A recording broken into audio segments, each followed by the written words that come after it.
Y si sin darte cuenta estuvieras practicando hábitos que ofenden a Dios, creyendo que son inofensivos o incluso justificados, la palabra de Dios nos advierte claramente: hay camino que al hombre le parece derecho, pero su fin es camino de muerte.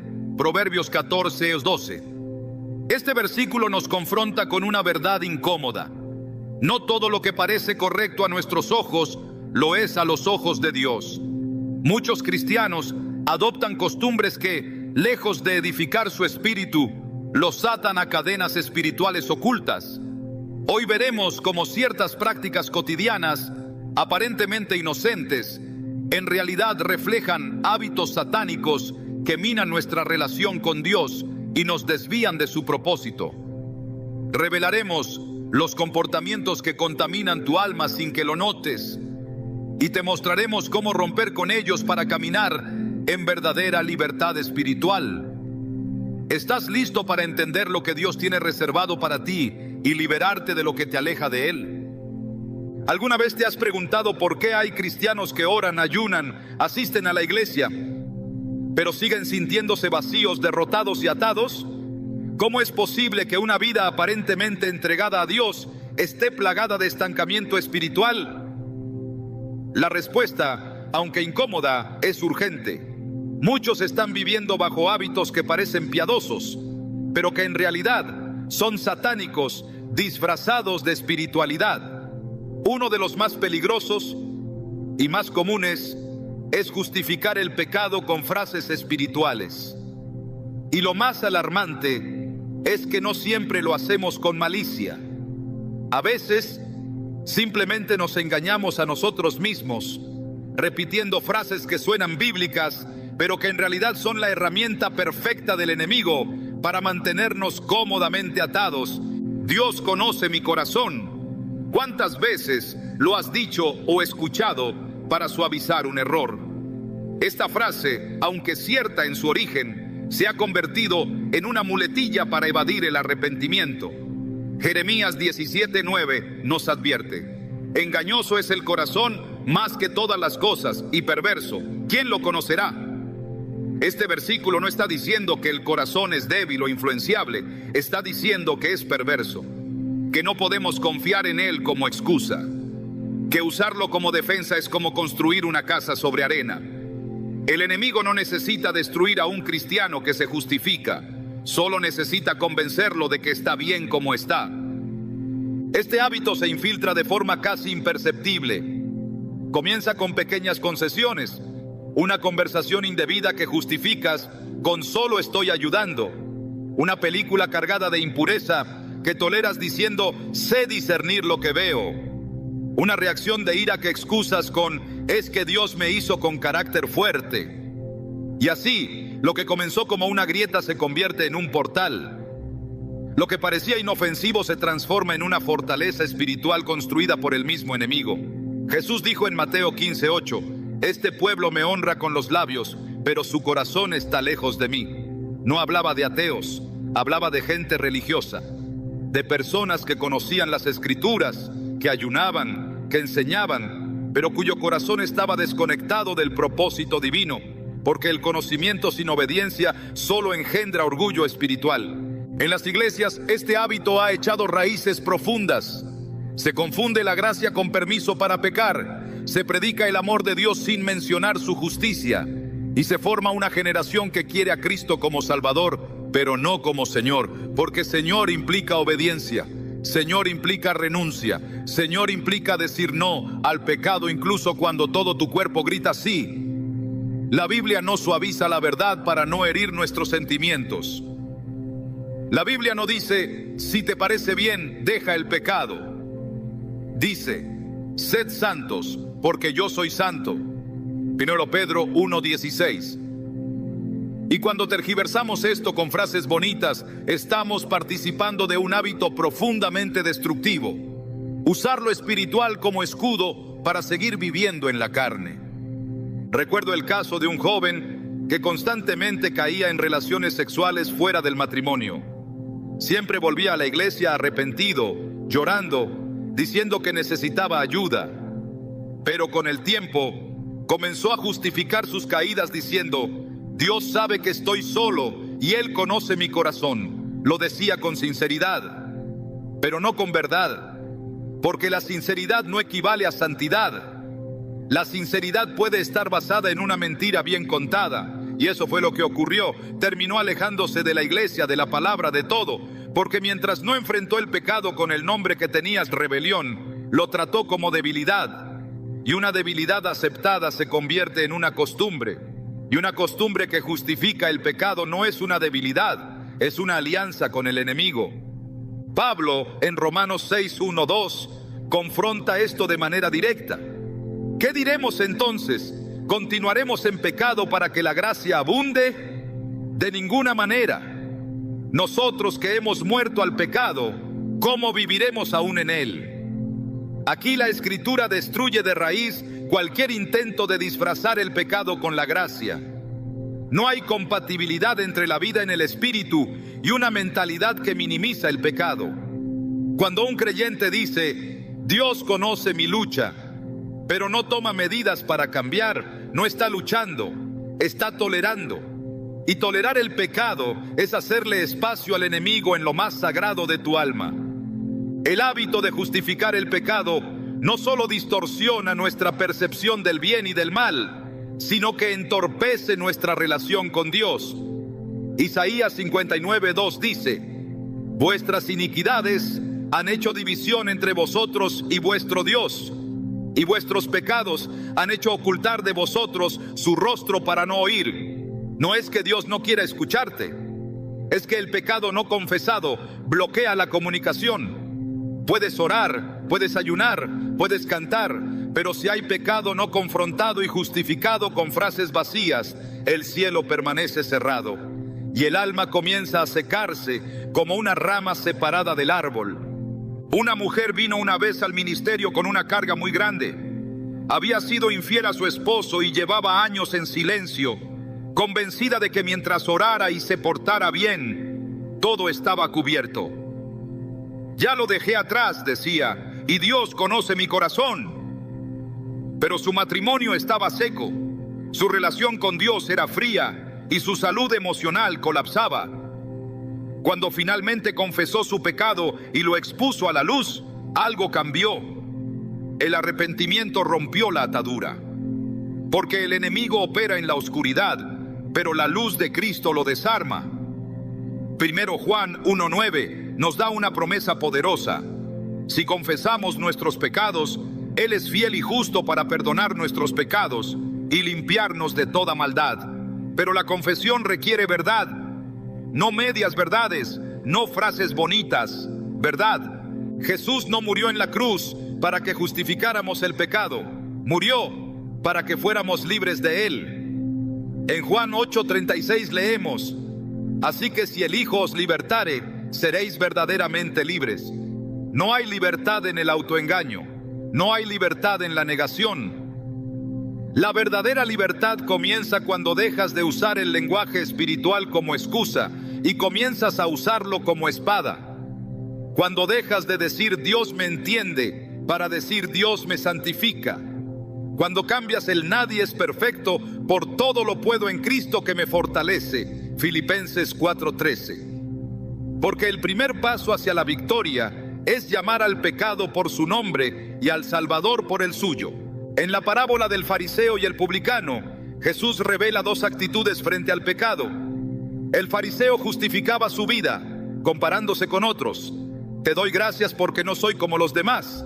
El publicano, en cambio, ni siquiera alzaba los ojos al cielo, sino que golpeaba su pecho y decía: Dios, ten misericordia de mí, pecador. Lucas 18:9-14. Jesús termina diciendo que fue el publicano quien volvió a casa justificado. ¿Por qué? Porque no se excusó, no se comparó, no adornó, solo se quebrantó. Y ese quebranto abre los cielos. Ese quebranto activa el perdón. Ese quebranto es el principio de una vida nueva.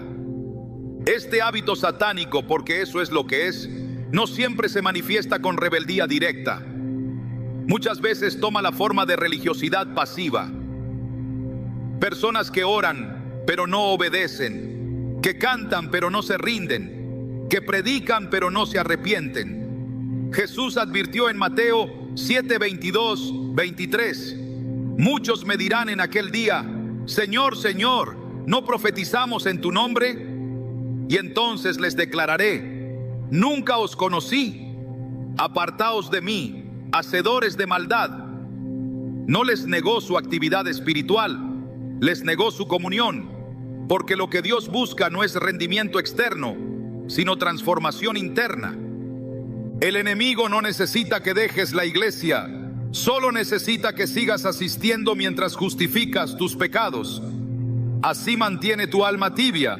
Y ya Jesús dijo en Apocalipsis 3:16: pero por cuanto eres tibio y no frío ni caliente, te vomitaré de mi boca. Estas no son palabras suaves, son una advertencia. Porque la tibieza espiritual es el resultado directo de justificar aquello que Dios llamó pecado. Y no hay nada más trágico que estar en la casa de Dios, pero fuera de su voluntad. Hoy es tiempo de despertar, de revisar nuestro lenguaje, de examinar nuestras frases hechas y nuestras excusas encubiertas.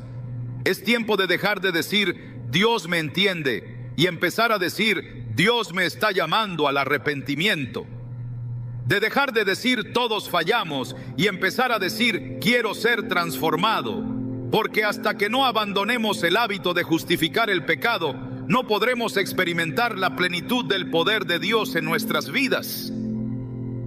Y tú que estás viendo esto, no estás aquí por casualidad.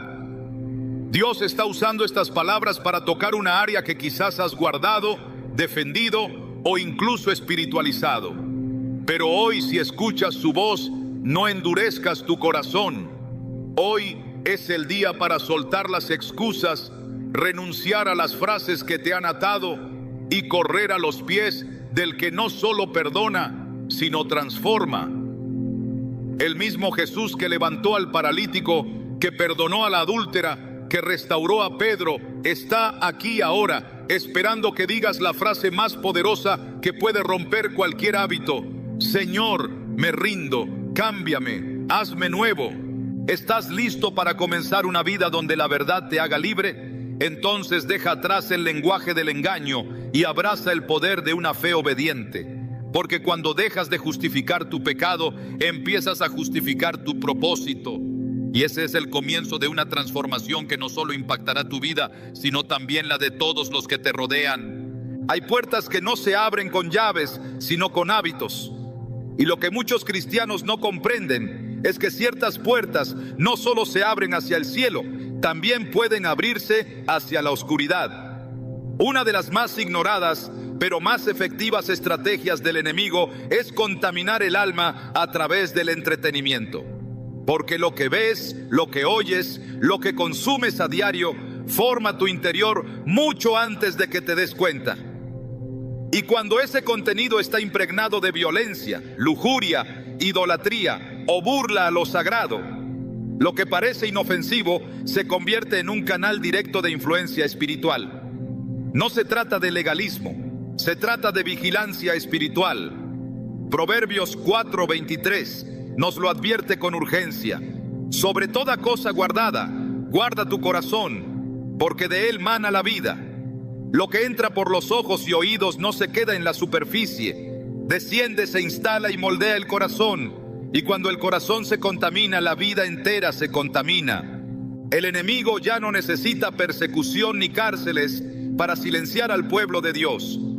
Solo necesita entretenimiento disfrazado de cultura, películas que glorifican el pecado y lo presentan como aspiración, series que normalizan la inmoralidad y la celebran como libertad, canciones que exaltan el ego, el deseo y la rebeldía y que terminan alojándose en la mente como declaraciones diarias. Y lo más preocupante no es que estas cosas existan. Lo verdaderamente alarmante es que cristianos las consumen sin discernimiento, sin filtros, sin conciencia del daño espiritual que están permitiendo. No es una simple escena, es una imagen sembrada. No es solo una letra pegajosa, Es una declaración constante que repites sin pensar, hasta que se convierte en tu forma de hablar, de pensar, de sentir. Efesios 5:11 nos da una instrucción clara: y no participéis en las obras infructuosas de las tinieblas, sino más bien reprendedlas. Participar no siempre implica hacer. A veces basta con mirar, con aplaudir, con entretenerse. Cuando el alma se alimenta del pecado ajeno por entretenimiento, comienza a perder sensibilidad espiritual. Lo que antes causaba incomodidad, ahora parece normal. Lo que antes dolía, ahora divierte. Lo que antes discernías como impuro, ahora consumes como parte de tu descanso diario. Y cuando eso ocurre, el corazón empieza a endurecerse, poco a poco, hasta que ya no reconoce la voz del Espíritu Santo. Jesús fue claro en Mateo 6:22-23. La lámpara del cuerpo es el ojo, así que si tu ojo es bueno, todo tu cuerpo estará lleno de luz, pero si tu ojo es maligno, todo tu cuerpo estará en tinieblas. Este principio espiritual no es opcional. Lo que permites que entre por tus ojos tiene un impacto directo en tu estado interior. Un ojo expuesto constantemente a tinieblas no puede reflejar la luz, porque la luz no cohabita con la oscuridad. Y si bien somos llamados a estar en el mundo, no somos llamados a formar parte de sus sistemas ni a adoptar sus valores como si fueran neutros. No lo son. La neutralidad es una ilusión peligrosa. O edificas tu espíritu o lo expones a ser consumido. El entretenimiento moderno ha sido diseñado con precisión para cautivar la atención, suspender el juicio y reprogramar la moral. No se limita a presentar el mal como bien, va más allá. Busca ridiculizar lo santo, trivializar el pecado y celebrar lo que Dios condena. Y cuando el corazón del creyente se expone repetidamente a estos mensajes, sin resistencia, sin oración, sin filtro, inevitablemente será moldeado por ellos. Romanos 12:2 nos exhorta con claridad: no os conforméis a este siglo, sino transformaos por medio de la renovación de vuestro entendimiento. Pero no hay renovación posible mientras la mente siga siendo programada por lo mismo que contamina. Muchos se escudan diciendo que lo hacen por distracción, por cultura, por desconectarse del estrés. Pero lo que no entienden es que no se puede desconectar el espíritu. El espíritu siempre está absorbiendo, discerniendo, siendo influenciado. Cada escena tiene un mensaje, cada letra tiene un propósito, cada imagen tiene un diseño, y ese diseño muchas veces no apunta al cielo, sino al abismo. Cuando el pueblo de Israel permitió que la cultura de las naciones paganas contaminara su adoración, Dios no se quedó en silencio. En Ezequiel 8, el profeta recibe una visión impactante. Dentro del templo, los líderes estaban adorando imágenes ocultas, practicando abominaciones en secreto, creyendo que Dios no veía. Pero Dios vio y Dios juzgó, porque el templo no puede ser compartido entre lo santo y lo impuro. Y tú eres templo del Espíritu Santo. 1 Corintios 6:19. Lo que permites en tu mente es lo que alojas en tu altar. No se trata de vivir aislado del mundo, sino de vivir separado en propósito. Jesús oró en Juan 17:15-17. No ruego que los quites del mundo, sino que los guardes del mal. Santifícalos en tu verdad. Tu palabra es verdad. La santificación no es una sugerencia para cristianos más comprometidos. Es el estándar de vida para todo aquel que ha sido comprado por sangre. Pero la santificación no puede coexistir con una vida de consumo constante de impureza, aunque venga en forma de entretenimiento. No puedes decir que amas la santidad mientras te deleitas en lo que profana la imagen de Dios. La mente humana tiene la capacidad de adaptarse a lo que repite. Por eso el enemigo no necesita convencerte en un día, solo necesita exposición constante. Lo que hoy te incomoda, mañana será tolerable, y lo que toleras hoy, mañana defenderás. Así funciona el moldeamiento espiritual a través de los sentidos.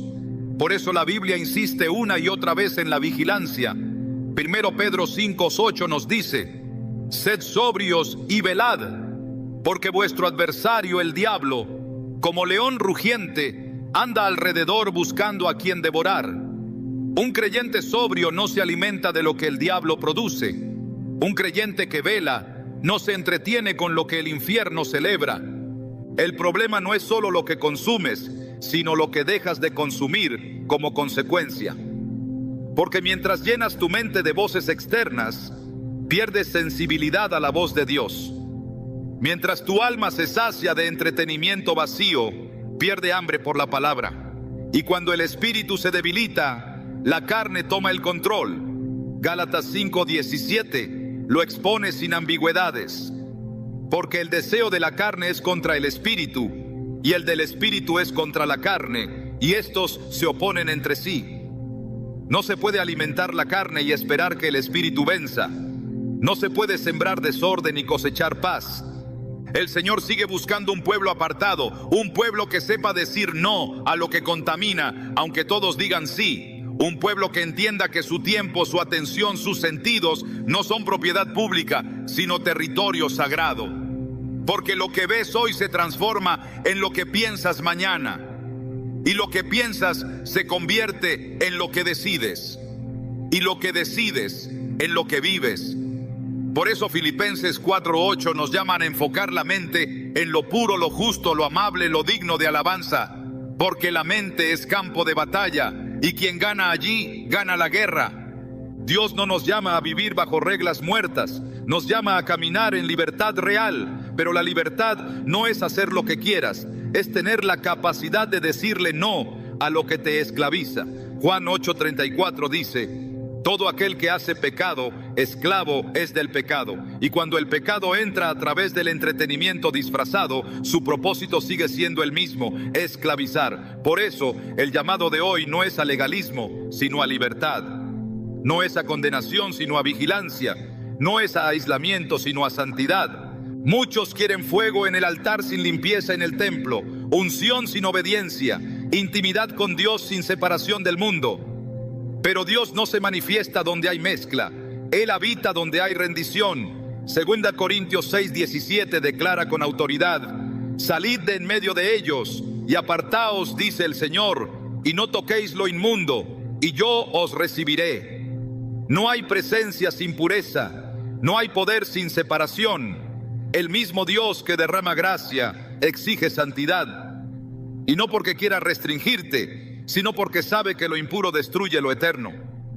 El alma fue diseñada para adorar, pero lo que no se adora conscientemente se absorbe inconscientemente. Por eso es tan peligroso el entretenimiento sin filtro, porque convierte el altar en pasarela, el templo en teatro, la devoción en distracción. Pero el Espíritu Santo sigue buscando adoradores en espíritu y en verdad. Juan 4:23-24. No busca perfección, busca disposición. No espera que seas ajeno a la cultura, pero sí que seas firme en tu identidad. Porque solo cuando sabes quién eres, puedes decidir qué no te define. Y un hijo de Dios no se define por lo que el mundo celebra. Hoy el cielo te llama a cerrar puertas, a evaluar lo que consumes, no solo por lo que muestra, sino por lo que activa en tu espíritu. A dejar de usar la gracia como excusa para alimentar la carne, a entender que la santidad no es un estándar inalcanzable, sino una decisión diaria. Y esa decisión comienza con lo que permites que alimente tu mente. Salmo 101:3 declara: no pondré delante de mis ojos cosa injusta. Esa es una oración de protección espiritual. Es un voto de santidad. Es un muro contra la infiltración del enemigo. Y es el grito de una generación que decide no ser moldeada por Babilonia, sino sellada por el Espíritu. El entretenimiento no es neutro, nunca lo ha sido. Siempre tiene una agenda, una ideología, una dirección. Y cuando esa dirección no apunta a Dios, inevitablemente apunta en tu contra. Por eso hoy es tiempo de decidir qué tipo de altar estás edificando en tu mente. Uno que refleje la presencia de Dios, o uno que repita los ecos del mundo. Uno donde la palabra florezca, o uno donde el pecado se normalice. Porque lo que consumes no solo te entretiene, te entrena, te programa, te define. Y ahora que lo sabes, ya no puedes volver a lo mismo sin consecuencias. Porque cuando la luz ha sido revelada, cada decisión es una respuesta. Y tu respuesta determinará si tu altar permanece consagrado o comprometido. ¿Cuál será tu decisión? Hay hábitos que se disfrazan de virtud, pero en su raíz operan con la misma estrategia con la que la serpiente engañó en el Edén. Distorsión sutil, apariencia de verdad y una motivación contaminada por el orgullo. Uno de los más comunes entre los creyentes es criticar bajo el pretexto de discernimiento espiritual. Se presenta con palabras elaboradas, con una postura de vigilancia supuesta, pero detrás se esconde un juicio que no edifica, una altivez que no restaura y una actitud que se aleja del corazón de Cristo. El peligro de este hábito es su camuflaje. No se reconoce fácilmente como maldad porque se disfraza de celo por la verdad. Pero la verdad sin amor, según las Escrituras, es ruido. En 1 Corintios 13:1 leemos: si yo hablase lenguas humanas y angélicas y no tengo amor, vengo a ser como metal que resuena o címbalo que retiñe. Lo que se presenta como discernimiento, cuando no es guiado por el Espíritu, termina siendo crítica destructiva. Jesús lo denunció con fuerza en Mateo 7:1-5 cuando dijo: no juzguéis para que no seáis juzgados. No estaba cancelando el juicio justo, sino exponiendo la hipocresía de quienes señalan la paja en el ojo ajeno mientras ignoran la viga en el propio. La crítica disfrazada opera de esa manera. Ve fallas, pero no intercede. Detecta errores, pero no busca restaurar. Señala caídas, pero no extiende gracia. Así, la boca que debía declarar vida se convierte en canal de división. El apóstol Santiago hace una advertencia clara sobre el poder de las palabras. En Santiago 3:9-10 escribe: con ella bendecimos al Dios y Padre, y con ella maldecimos a los hombres que están hechos a la semejanza de Dios. De una misma boca proceden bendición y maldición. Hermanos míos, esto no debe ser así. Esta contradicción revela un corazón dividido, porque la crítica constante no es fruto del Espíritu, sino de una mente que aún no ha sido renovada. Romanos 12:2 nos exhorta a no conformarnos a este siglo, sino a ser transformados. Y esa transformación debe incluir también la manera en la que hablamos de otros, especialmente dentro del cuerpo de Cristo. Cuando el juicio tome el lugar de la compasión, el enemigo gana terreno, porque logra convertir a los creyentes en jueces unos de otros en lugar de hermanos. Esta división silenciosa debilita la unidad, disuelve la confianza y frena el mover del Espíritu. Jesús oró por unidad en Juan 17:21, pidiendo al Padre que los suyos fueran uno, así como Él y el Padre son uno. Cada palabra que divide, que siembra sospecha, que alimenta la desconfianza, va en contra de esa oración, y el enemigo lo sabe. Por eso promueve un discernimiento sin redención, una observación sin amor, un celo sin mansedumbre. Pablo confrontó este problema en las iglesias que fundó. En Gálatas 5:15 escribió: pero si os mordéis y os coméis unos a otros, mirad que también no os consumáis unos a otros. El lenguaje usado no es accidental. Morder y devorar son imágenes de destrucción interna. Cuando un cristiano critica constantemente bajo la máscara del discernimiento, se convierte en parte del problema, no de la solución. En lugar de edificar el cuerpo, lo fragmenta. En lugar de proteger la santidad, destruye la comunión. El discernimiento verdadero produce oración, no murmuración. Produce celo por la restauración, no satisfacción por el error ajeno. Dios conoce la intención del corazón. No se impresiona por la elocuencia ni por la forma en que se expone la supuesta verdad. En Hebreos 4:12 se nos recuerda que su palabra discierne los pensamientos y las intenciones del corazón. Por eso, todo juicio que no nazca de una motivación pura se convierte en una ofensa a esa palabra. Y todo comentario que destruye más de lo que edifica es una señal de que la fuente no es el espíritu, sino la carne. Gálatas 6:1 nos da la medida correcta. Hermanos, si alguno fuere sorprendido en alguna falta, vosotros que sois espirituales, restauradle con espíritu de mansedumbre, considerándote a ti mismo, no sea que tú también seas tentado. Restaurar, no exponer; corregir, no exhibir; acompañar, no señalar. La madurez espiritual no se mide por cuánto ves en otros, sino por cómo respondes a lo que ves. El fariseo se regocijaba en la corrección pública. Jesús se inclinaba para escribir en el suelo, mientras la mujer adúltera temblaba ante la ley. En Juan 8, el maestro confrontó a los acusadores con una sola frase: el que de vosotros esté sin pecado, sea el primero en arrojar la piedra. Nadie pudo. Todos se fueron, solo él quedó con ella. Porque donde otros vieron un escándalo, él vio un alma.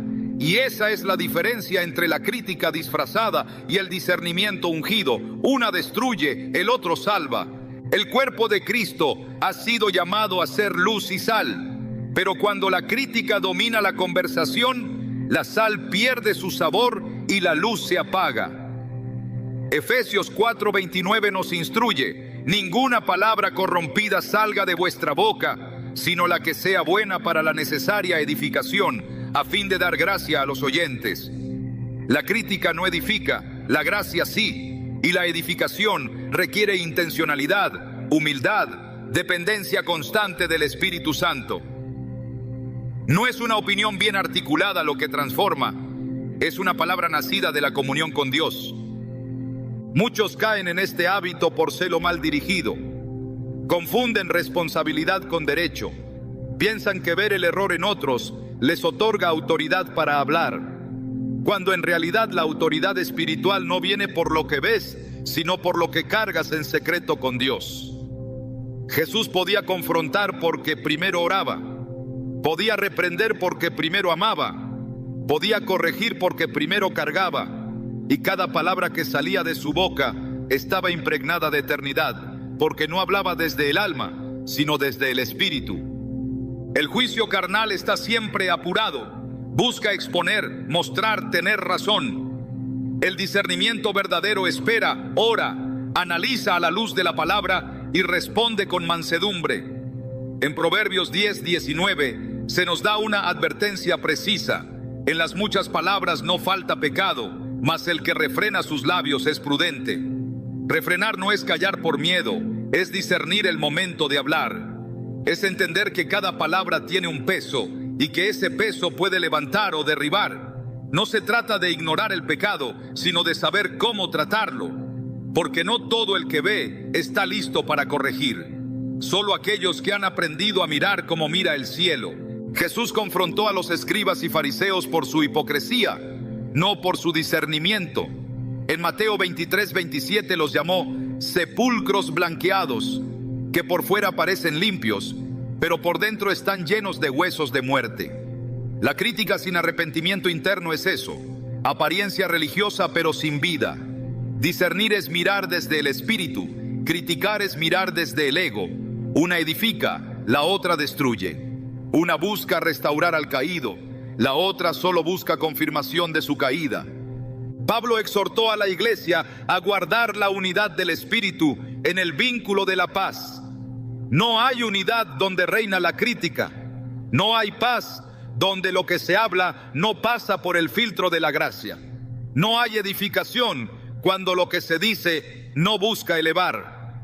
Y el resultado de ese hábito no es solo dolor para quien es objeto de la crítica, sino sequedad espiritual para quien la practica. Porque el juicio constante sin propósito divino endurece el corazón, embota los sentidos espirituales y apaga la voz del espíritu. El apóstol Juan escribió en 1 Juan 4:20: Si alguno dice yo amo a Dios y aborrece a su hermano, es mentiroso. El juicio que brota del desdén, de la altivez, del rencor o del celo sin amor, se convierte en mentira espiritual. No puedes amar a Dios mientras destruyes con palabras a su pueblo. No puedes declarar santidad mientras divides con tu voz el cuerpo que Cristo compró con sangre. No puedes vivir en la verdad mientras tu boca se convierte en instrumento de destrucción disfrazada de corrección. Hay un llamado urgente a volver al discernimiento real, al que nace en oración, se alimenta de la palabra y se manifiesta en el fruto del Espíritu.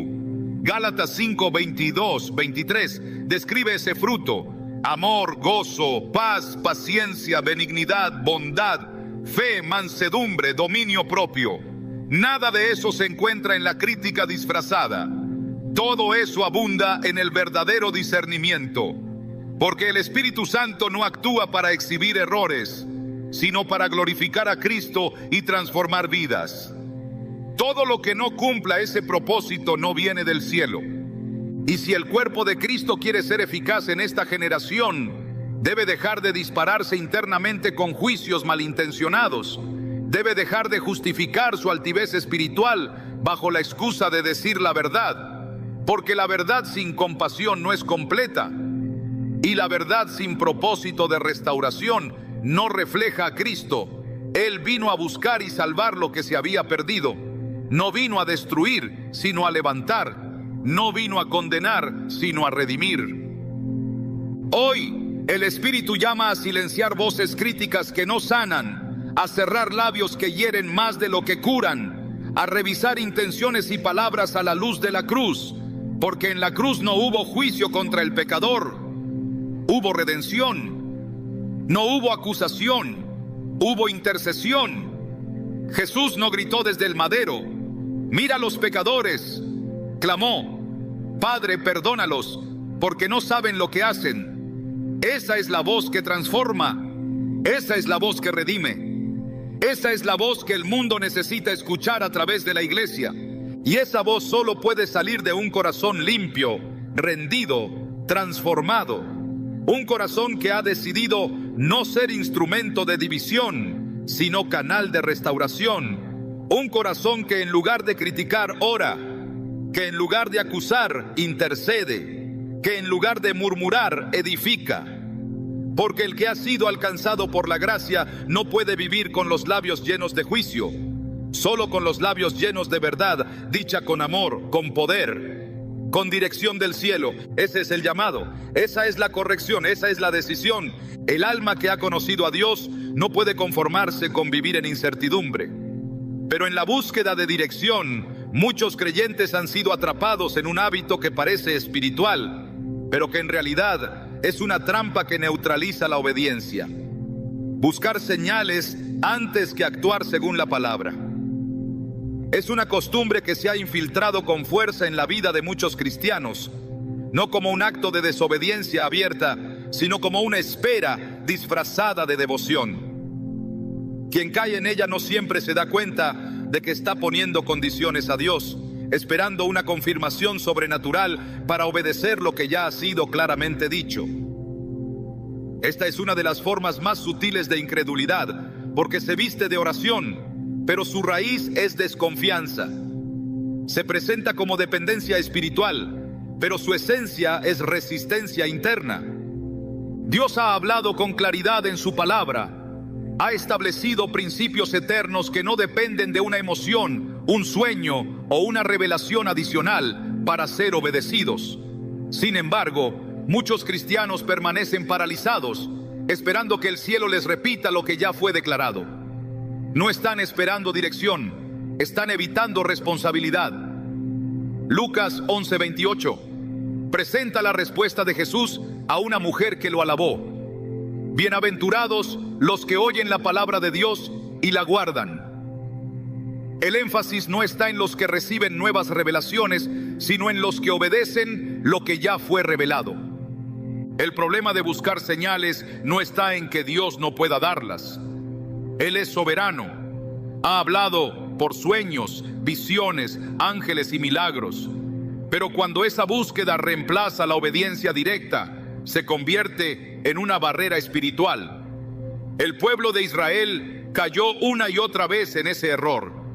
Vieron el mar abrirse, el maná caer, la nube guiar, pero no bastó. Siempre pedían más pruebas, más garantías, más manifestaciones, y aún así desobedecían, porque no es la cantidad de señales lo que transforma, es el corazón dispuesto. En Hebreos 3:8 se hace eco de esa historia.